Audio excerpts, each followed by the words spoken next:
Hello, welcome to this brief video outlining one way that you can get more marks on your paper 1 writing question. And it's all about transactional writing. So, what is transactional writing?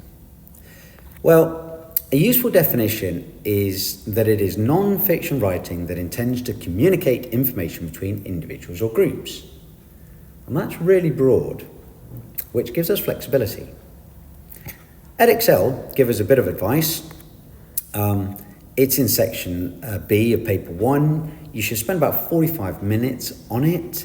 There's one task that you have to do, but you have a choice of 2 options. It's worth 45 marks, which is more than a quarter of a total GCSE grade. So this is something that is worth doing well. But really, it's just communicating something, which seems too easy. So let's have a look at the mark scheme, see if we can narrow down what they're looking for. First of all, there's Assessment Objective 5, AO5. Now that's write clearly using a range of vocabulary and sentence structures with appropriate paragraphing and accurate spelling, grammar and punctuation. This is sometimes known as SPAG. It's worth 18 marks, and you can pause it and read that if you like. This is mostly for your functional use of English. On the other hand, Assessment Objective 4 looks like this. It's communicate effectively and imaginatively, adapting form, tone and register of writing for specific purposes and audience. And there are 27 potential marks for this, for communicating. Let's have a look at that mark scheme in a little bit more detail. Now we can see that first bullet point, which is always most important.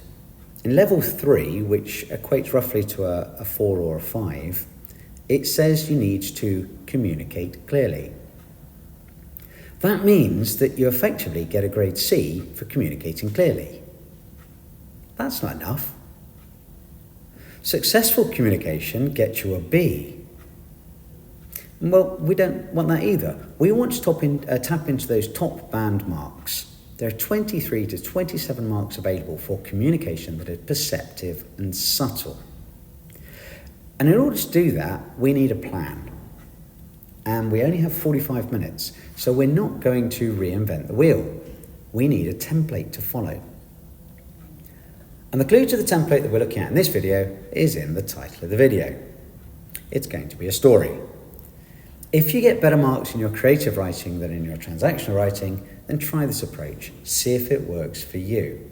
Certainly, it will have a structure and it should be focused on the purpose, and hopefully it will be sophisticated. And the basic idea is to take the reader on a journey using our creative writing skills. Now, you almost certainly know the story mountain, and that a good story needs a struggle or conflict of some kind, a problem to overcome that gets harder rather than easier while it's being worked on, leading to a climax. Now we can use that. The one I showed you first there, that journey, sometimes known as the hero's journey, sometimes known as the monomyth, is also extremely popular and common.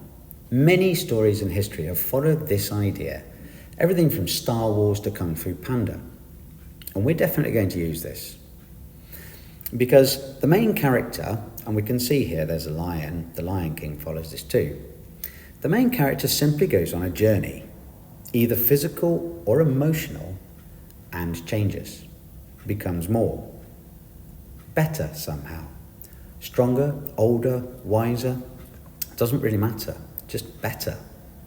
And that's it. It's easy.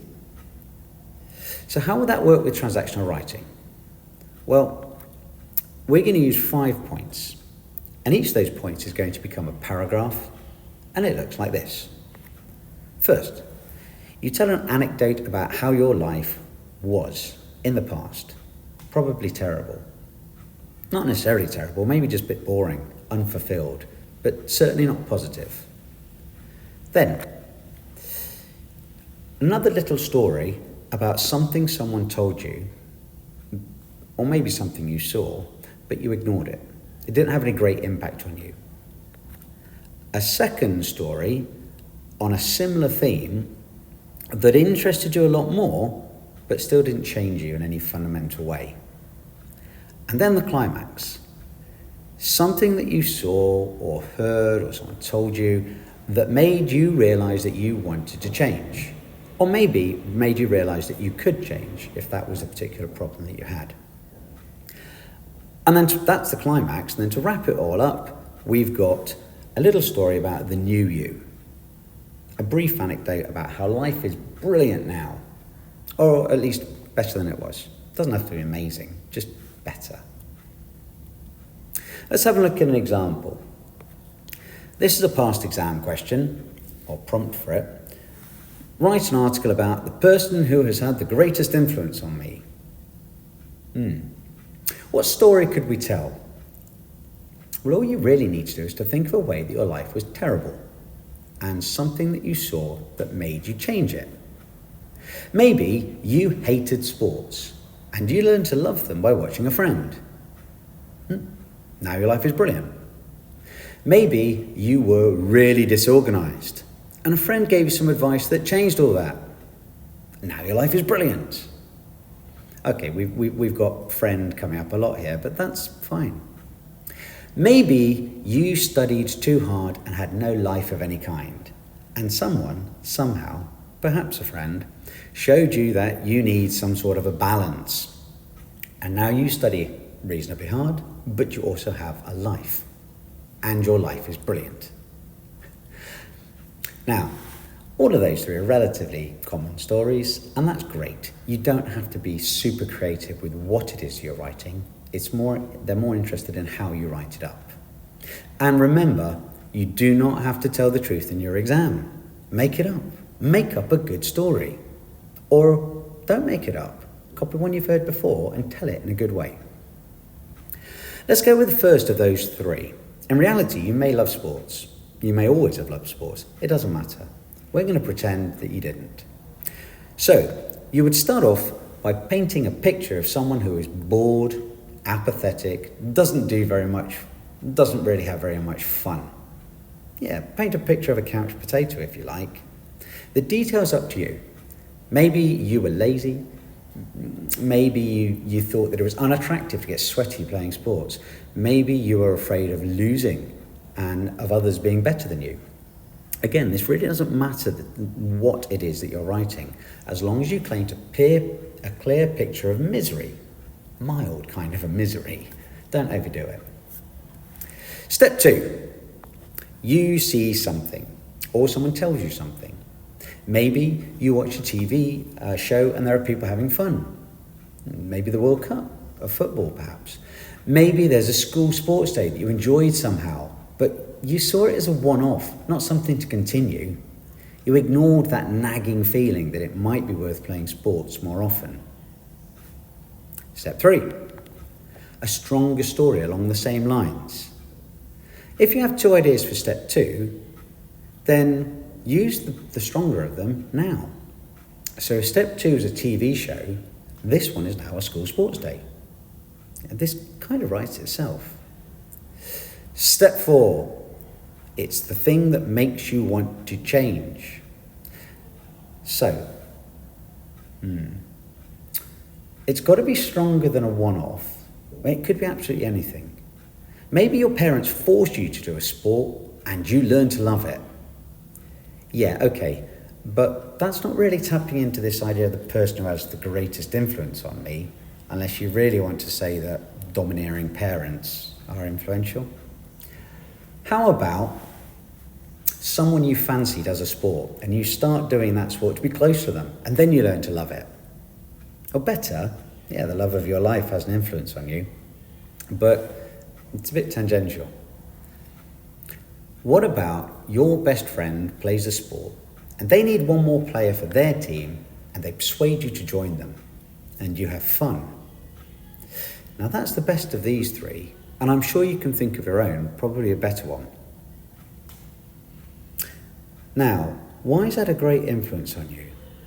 Well, this is where you wrap it all up and you tailor your story to the question. The world is great now. And you're going to write a little anecdote about how you play sports all the time. Maybe you're on your way to the Olympics just because your friend persuaded you to join them in playing a sport. Suddenly, that person has had a huge impact on your life. They had a really great influence on you, and they didn't even know that they were setting all this in motion when they started. That is a story we can tell. So, there's your story mountain. In a different format, it would look like this. All you really need to do now is to write 5 really focused short stories. Each one's probably only 6 or 7 lines long. Can you write a 7-line story?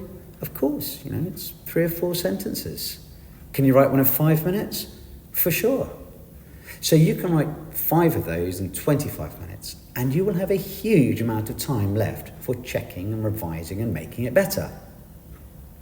Notice, by the way, that with every story mountain, the final paragraph isn't the climax, it's a resolution. And if you don't feel that it's realistic for you to say you're going to the Olympics or you won an Olympic gold medal or something, then you can simply say that you're training hard and dreaming that one day that you might get there. That last story can definitely be set in the future. Simple, yeah? Well, that's our final thought. This is really simple. Now, this is a quick sketch that might look a bit similar to how your finished work will appear when you write it up. It's just under 2 pages, depending on your handwriting. There's the title and 5 paragraphs. And because this is that simple, you will have time. So before starting to write it up, let's cement those higher marks. Spend a minute or 2 planning further before writing. You know what each of your mini stories is going to be because you've spent a couple of minutes bullet pointing those 5 points. But how will they work? Or maybe your first story will use, well, you got the title there, sorry, and then these paragraphs. Maybe your first paragraph will use emotive language. The second may have sensory language. The third one might use some strong verbs. Now, if you know your GCSE anthology well, you'll know that this particular plan is quite similar to the techniques George Alagiah used in the anthology text A Passage to Africa. But how you choose to incorporate these techniques into your own plan will depend on you. You really can decide where these things go, but it's worth deliberately targeting them, clustering them together so the examiner knows that you're doing it deliberately. And for extra marks, don't forget to add some sort of sentence structure to your plan. Now, if you've seen the video on sentence structure, this is what I'm referring to. If you haven't, you might want to go and watch it. This might not make that much sense. But what you could do is expand on the basic idea. You could start your first paragraph with a short, punchy sentence and then explain it. You could put a sentence all on its own, a 1-sentence paragraph, before your most impactful anecdote. Again, George Alagiah did this when he wrote the line, "Then there was the face I'll never forget," just before the paragraph describing the man with the smile that had such an impact on him. Think about the end of your story or transactional article, putting a sentence after a long paragraph. So think about longer sentences followed by a short, impactful one to end it. And maybe add that short, impactful sentence or a second one on its own line again afterwards. So that actually, instead of writing up 5 paragraphs, you've got 7 paragraphs. It's just that 2 of them are only half a line long. And that's it. You're done. All you've got to do now, put that down onto the paper. Good luck.